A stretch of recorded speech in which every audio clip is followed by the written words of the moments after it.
Business school is a very low-risk environment.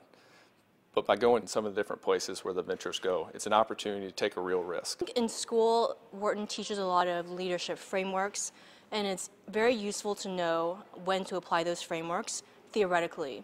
But being on a venture, it gives you an opportunity to really apply them in real life and to apply them as if they were second nature. We take teams of MBAs. We go to places like Antarctica. We climb Kilimanjaro. We climb Cotopaxi. We have done glacier travel in Alaska. We've gone to the highest desert plateau in the world, the Atacama Desert, and traveled and trekked there. They learn about leading in dynamic environments. They again learn about situational leadership. They learn about how to create high-performing teams. And then they go out into wilderness environments and they put these theories into practice.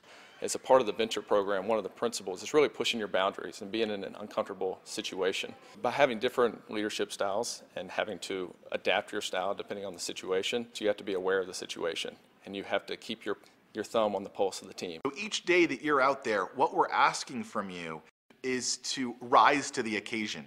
We're not asking you to be a passenger, we're asking you to be a leader.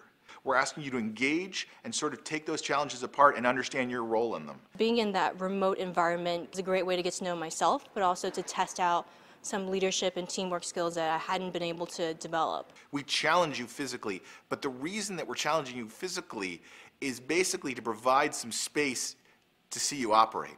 But our venture fellows come back with a very rich experience of having led a group of their peers through a totally new environment. Once you enter that environment, you're going to need to both understand what needs to happen and the capacity of your team to make it happen. And the more you can build out the leadership capacity in the team and the teamwork capacity within the team and empower other people to lead and empower other people to be effective teammates, the better performing team that's going to be. You establish who you are in the world often by the people around you and the context in which you're in. If I take you out of that context, suddenly you can be a totally new person. You could be any person you want to be. You could, in fact, look towards your potential.